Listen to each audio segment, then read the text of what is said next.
Assalamualaikum dear student, I am Rizwan Hatak and you are watching my YouTube channel Rizwan Chemist Official. I hope that you will be in the best position of your health and also enjoying your study too. Dear student, आज का जो हमारा lecture है class 11 का chapter number 2 जिसका नाम है atomic structure. Atomic structure में हम प्रिंसिपल क्वांटम नंबर से स्टार्ट लेते हैं। सबसे पहले other name used for principal quantum number is also called first quantum number. इनको फर्स्ट क्वांटम नंबर भी कहा जाता है।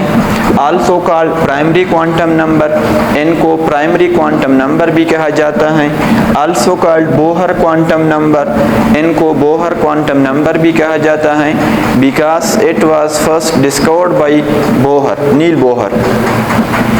Also called radial quantum number, इनको हम रेडियल क्वांटम नंबर भी कहा जाता है because radial node depends on principal quantum number. Also called orbit quantum number, इनको ऑर्बिट क्वांटम नंबर भी कहा जाता है because it gives information about orbit. Also called angular momentum quantum number, angular momentum quantum number भी कहा जाता है। अब इसके बाद है discovery of principal quantum number. It was discovered by Niels Bohr, इनको नील बोहर ने डिस्कवर किया था। अब इसके बाद है representation. It was represented by small N, principal quantum number हम स्मॉल एन से रिप्रेजेंट करते हैं। अब इसके बाद है डिफिनीशन।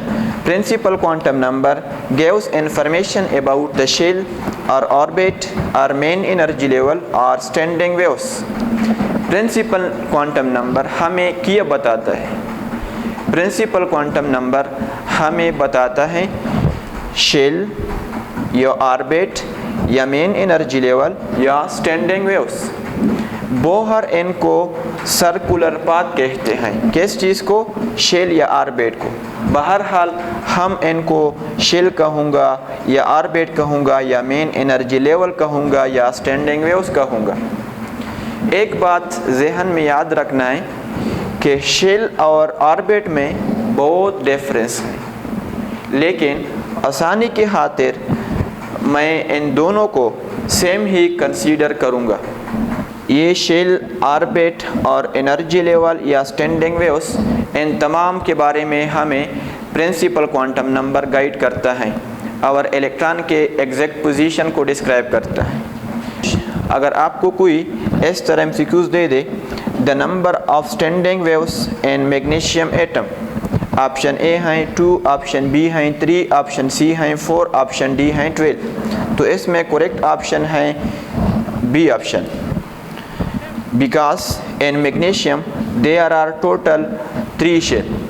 जितने एटम की नंबर ऑफ शेल होंगे उतना ही नंबर ऑफ स्टैंडिंग वेव्स होगा एटम में। अच्छा, इसके बाद है noting point. Value of N mean value of principal quantum number is always greater than 0। ये हमेशा 0 से ज़्यादा होगा, ग्रेटर होगा। ये किस चीज़ के बराबर होगा? Value of n is equal to 1, 2, 3, 4, 5, 6, 7। ये वैल्यू इन्फिनिटी तक पॉसिबल है, बट एग्जिस्टिंग वैल्यू जो है वो 7 तक है। अच्छा, if n is equal to 1 then it's mean K shell. if n is equal to 2 then it's mean L shell। if n is equal to 3 then it's mean M shell। The name K, L, M, N are given on the basis of X-ray notation। The name K, L, M, N are given on the basis of X-ray notation। जिस तरह name of subshell SPDF are given on the basis of spectral line, similarly the name K, L, M, N are given on the basis of X-ray notation। K derived from kernel which mean first, इसलिए first shell के लिए हम K use करते हैं। अच्छा, इसके बाद हैं टाइप्स ऑफ शेल। इसके बाद हैं टाइप्स ऑफ शेल। शेल की मुख्तलिफ अक़साम हैं, मुख्तलिफ टाइप्स हैं। फॉर एग्ज़ाम्पल ये हमारे पास न्यूक्लियस हैं, ये फर्स्ट शेल हैं, ये second, third, fourth up to so on. सबसे जो इंटरमोस्ट शेल हैं इनको हम क्या कहते हैं? इंटरविंग शेल। सबसे जो आउटरमोस्ट शेल हैं इनको हम वैलेंस शेल कहते हैं। क्या कहते हैं? Valence shell. Second last shell को हम क्या कहते हैं? पेनाल्टीमेट। First penultimate shell. इस शेल को हम क्या कहते हैं? Pre penultimate shell. Valence shell को हम रिप्रेजेंट करते हैं किस चीज़ के साथ? स्मॉल n के साथ। वाइल पेनाल्टीमेट शेल को हम रिप्रेजेंट करते हैं। अब ये प्रिंसिपल क्वांटम नंबर हमें क्या बताता है, यानी अगर मैं एप्लीकेशन का बात करूं कि प्रिंसिपल क्वांटम नंबर के एप्लीकेशन क्या है, जितनी मैं बातें बता रहा हूं एटलीस्ट ये तमाम बातें आपको याद होनी चाहिए। फर्स्ट जो इंफॉर्मेशन है प्रिंसिपल क्वांटम नंबर का वो है radius of orbit. Radius of orbit हम इस फार्मूले से फाइंड कर सकते हैं। R is equal to n square divided by z square and 2.529 angstrom. For hydrogen atom z is equal to 1. Then this equation will be equal to R is equal to n square and 2.529 angstrom. What is R? R is called principal quantum number. अगर आपको principal quantum number known है then you can find the radius of different orbit. So radius of first orbit is equal to 0.529 angstrom. Then radius of second orbit will be equal to 2.76 angstrom. Then radius of third orbit will be equal to 4.76 angstrom. अच्छा, इसके बाद हैं second जो application या second information वो है energy of electron. Energy of electron can be find out through this formula, through this equation. E is equal to -z square divided by n square and to 1312.36 kilojoule per mole. ये जोल में हमारे पास किस चीज़ के बराबर हैं? 2.18 cross 10 raised to the power -18 जोल पर एटम और इलेक्ट्रॉन वोल्ट में 13.6 के बराबर है। For hydrogen atom Z is equal to 1. Then this equation will be equal to -1312.36 kilojoule per mole divided by n square. ये रिलेशन बज़ाहिर में इनवर्स लग रहा है लेकिन रियल में ये कौन सा रिलेशन है? डायरेक्ट रिलेशन है। किस चीज़ की वजह से? माइनस साइन की वजह से। अगर आपसे कोई MCQs पूछे in which shell electron has maximum energy, option A है K शेल, ऑप्शन बी है L शेल, ऑप्शन सी है M, ऑप्शन डी है N, तो करेक्ट ऑप्शन होगा N shell because here principal quantum number is greater. और प्रिंसिपल quantum number के साथ एनर्जी का क्या रिलेशन है? डायरेक्ट रिलेशन है। What is N? N is called principal quantum number. अगर आपको प्रिंसिपल क्वांटम नंबर की वैल्यू नोन है then you can easily find energy for electron in different orbit. In first orbit energy of electron will be equal to -1312.36. In second orbit energy of electron will be equal to -328.09 kilojoule per mole, while in third orbit energy of electron will be equal to -145.28 kilojoule per mole. तीसरा जो information है हमारे पास वो है number of electron in shell by formula 2n square. What is n? n is called principal quantum number. अगर आपको principal quantum number की वैल्यू नोन है then you can easily find number of electron in shell. So K shell में हमारे पास कितने electron हैं? अगर आप यहाँ पर 1 पुट करें 2 × 1 स्क्वायर से आता है 2 इलेक्ट्रॉन। इट्स मीन के shell can accommodate maximum of 2 electron. Similarly, L shell can accommodate maximum of 8 electron. So M shell can accommodate maximum of 18 electron up to so on. चौथा जो information है principal quantum number का, वो एमटीकेट के लिए बहुत important है। Velocity of electron and shell पास फार्मूला है V is equal to Z divided by N and to 2.18 × 10⁻8 centimeter per second. For hydrogen atom Z is equal to 1. Then what is N? N is called principal quantum number. अगर आपको principal quantum number known है, given है, then you can find the velocity of electron and different shell. For first shell, velocity of electron will be equal to 2.18 × 10⁸ centimeter per second, and second shell velocity of electron will be equal to 1.09, while third shell velocity of electron 0.76 × 10⁸ centimeter per second. इसका मतलब ये है कि velocity of electron और number of shell mean principal quantum number के दरमियान जो relation है वो इनवर्स है।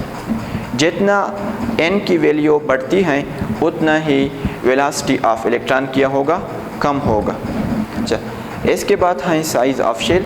इम्पॉर्टेंट इंफॉर्मेशन या इम्पॉर्टेंट एप्लीकेशन है प्रिंसिपल क्वांटम नंबर का। साइज ऑफ शेल के साथ प्रिंसिपल क्वांटम नंबर का रिलेशन कौन सा है? डायरेक्ट रिलेशन है। इसका मतलब ये है जितना n की वैल्यू बढ़ती है इतना साइज ऑफ शेल बढ़ता है, बढ़ना भी चाहिए। Because in first shell it accommodate 2 electron, while second shell accommodate 2 electron, while third shell accommodate 18 electron. As the number of electron increases, the more space are required to accommodate these electron. अच्छा, इसके बाद है important application number of orbital and shell through this formula n square. What is n? N is called principal quantum number. अगर आपको n की value known है, then you can find the number of orbital and different shell. For example, for K shell में हमारे पास कितने orbital हैं? इसके लिए n की वैल्यू है 1। अगर आप यहाँ पर 1 पुट करें, 1 स्क्वायर का कितना आता है? 1 आता है। It's mean K shell have 1 orbital and L shell it have 4 orbital, while in third shell M shell it have 9 orbital, while in N shell while fourth shell में हमारे पास कितने ऑर्बिटल आता है? 16, similarly 25। इसके बाद है another important application, वो है number of spectral line emitted when electron jump from any higher shell and to lower shell. अगर इलेक्ट्रॉन any higher shell से jump करता है first shell में, then you can use this formula for emitting number of spectral line. अगर electron any higher shell से jump करता है second shell में या third shell में या fourth shell में, then you can use this formula for calculating number of spectral line emission. अगर आपसे कोई MCQs पूछे when electron jump from third shell and to first shell, the number of spectral line will be emitted. Option A है 2, option B है 3, option C है 4, option D है 4। तो इसके लिए हमारे पास फार्मूला है n to n-1 divided by 2. What is n? N is called principal quantum number या number of shell. तो यहाँ पर हमारे पास n का वैल्यू कितना है? 3 है। अगर आप यहाँ पर 3 पुट करें, 3 × 3-1 डिवाइडेड बाई 2, तो इससे हमारे पास आता है 3। जब इलेक्ट्रॉन थर्ड शेल से जंप करता है फर्स्ट शेल में, तो इससे हमारे पास कितने लाइन इमिटेड होते हैं? तो इससे हमारे पास नंबर ऑफ स्पेक्ट्रल लाइन जो इमिट होते हैं वो कितने हैं? वो 3 हैं। अब इसके बाद एक और इम्पॉर्टेंट MCQs हैं। When electron jump from fifth shell into second shell or first excited shell, the number of spectral line will be emitted. Option A है 5, ऑप्शन B है 6, ऑप्शन C है 8, ऑप्शन D है 10। तो इसके लिए हमारे पास formula है n2-n1 n2-n1 + 1 डिवाइडेड बाई 2। तो यहाँ पर हमारे पास n2 की वैल्यू कितना है? 5 और n1 की वैल्यू कितना है? 2। अगर आप यहाँ पर पुट करें 5 - 2 + 1 डिवाइडेड बाई 2, तो इससे आएगा हमारे पास 3n2 4 डिवाइडेड बाई 2, तो इससे हमारे पास आता है 12/2, तो इससे हमारे पास आता है 12/2 which is equal to 6। Then correct option क्या होगा? 6 होगा। अब इसके बाद प्रिंसिपल क्वांटम नंबर का एक अनदर इम्पॉर्टेंट एप्लीकेशन है, N angular momentum in shell by formula mvr is equal to nh divided by 2π। Principal quantum number हमें एंगुलर मोमेंटम के बारे में बताता है through this formula mvr is equal to nh divided by 2π. What is n? n is called principal quantum number. अगर आपको n की value नहीं आएगी तब तक आप एंगुलर मोमेंटम को फाइंड आउट नहीं कर सकते। So for K shell n is equal to 1 mean principal quantum number is equal to 1, then angular momentum will be equal to, अगर आप यहाँ पर 1 पुट करें तो इससे हमारे पास आता है h divided by 2π। K shell में इलेक्ट्रॉन की एंगुलर मोमेंटम इतना है। For L shell n is equal to 2, then angular momentum will be equal to h divided by pi. For M shell n is equal to 3, then angular momentum will be equal to 1.5 h divided by pi. अच्छा, इसका मतलब ये है कि हर shell में electron का angular momentum किया होगा डिफरेंट होगा। से एमसीक्यूज इस तरह भी दे सकता है, in which shell angular momentum of electron is maximum. Option A है के, ऑप्शन बी है एल, ऑप्शन सी है एम, ऑप्शन डी है एन शेल। तो इसमें करेक्ट ऑप्शन होगा N shell, because angular momentum is directly proportional to principal quantum number or N. अब इसके बाद है एक अनदर इम्पॉर्टेंट एप्लीकेशन, वो है पीरियड नंबर। किया प्रिंसिपल क्वांटम नंबर हमें पीरियड नंबर के बारे में बताता है। Yes, why not? सो किस तरह?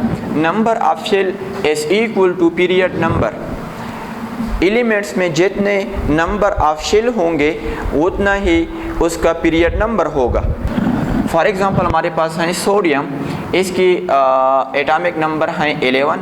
सो इसकी कन्फिगुरेशन कुछ यूँ होगा कि शेल में 2 इलेक्ट्रॉन, एल में 8 इलेक्ट्रॉन और एम में 1 electron.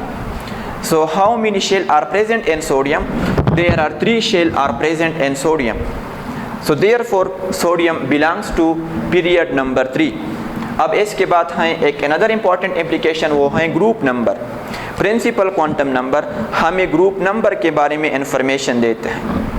Number of valence electron is always equal to group number. For example हमारे पास है मैग्नीशियम, इसके एटॉमिक नंबर हैं 12। सो के शेल में 2 इलेक्ट्रॉन आएगा, एल में 8 और एम में कितने आएगा? 2 electron. How many valence electron are present in magnesium atom? There are 2 valence electron in magnesium atom, so therefore magnesium belongs to group 2 या group 2। अब इसके बाद है valency of element। What is valency? The combining capacity or combining ability of atom to other is called valency। Yeah, the number of unpaired electron in valence shell is called valency। अब हम कैसे पता चलेगा कि valence shell में electron की तादाद कितने हैं? ये तब ही पता चलेगा जब हम किसी एटम की ऑर्बिट लेवल पर इलेक्ट्रॉनिक कन्फिगुरेशन करूँगा। फॉर एग्जांपल हमारे पास हैं सोडियम, इसकी एटॉमिक नंबर हैं 11। के शेल में 2 इलेक्ट्रॉन आते हैं, एल में 8 आते हैं और एम में 1 electron. So how many number of unpaired electron in valence shell is 1। Number of unpaired electron in sodium is 1। So therefore atom का, सोडियम एटम का जो वैलेंसी है वो 1 है, इसकी कंबाइनिंग कैपेसिटी वो 1 होगा। अच्छा, अब इसके बाद हैं प्रिंसिपल क्वांटम नंबर के इम्पॉर्टेंट एमसीक्यूज, वो ये हैं। Is the n value increases mean principal quantum number increases then size of atom increases. जितना n की वैल्यू ज़्यादा उतना साइज ऑफ एटम ज़्यादा। दूसरा जो एमसीक्यूज़ हैं, As the n value increases, then potential energy also increases. तीसरा जो MCQs हैं, as the n value increases, then kinetic energy will be decreases. As the n value increases, radius of orbit also increases. As the n value increases, ionization energy decreases.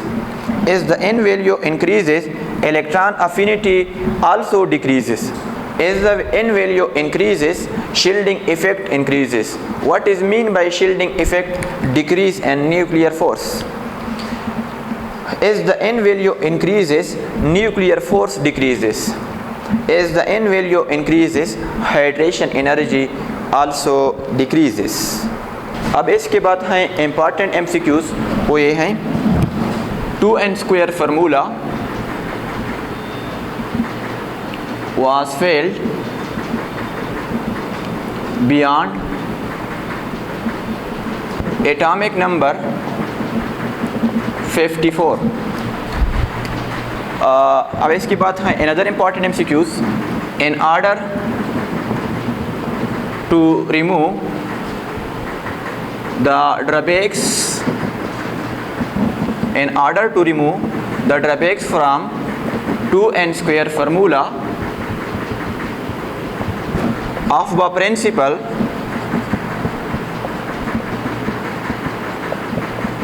was presented. Aufbau principle was presented. तीसरा जो important MCQs हैं वो ये हैं Aufbau principle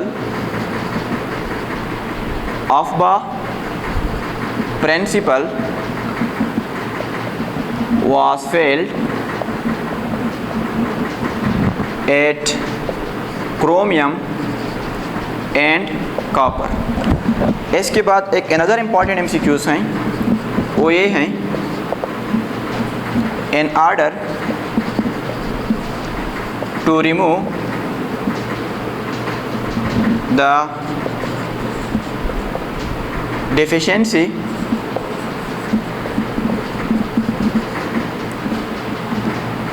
in Aufbau principle, stability rule were presented. Stability rule were presented.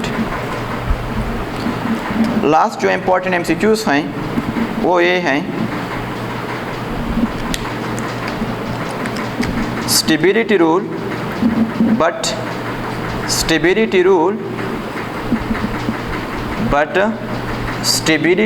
rule were failed at tungsten. अब इसके बाद नए रूल के इंतज़ार में हैं।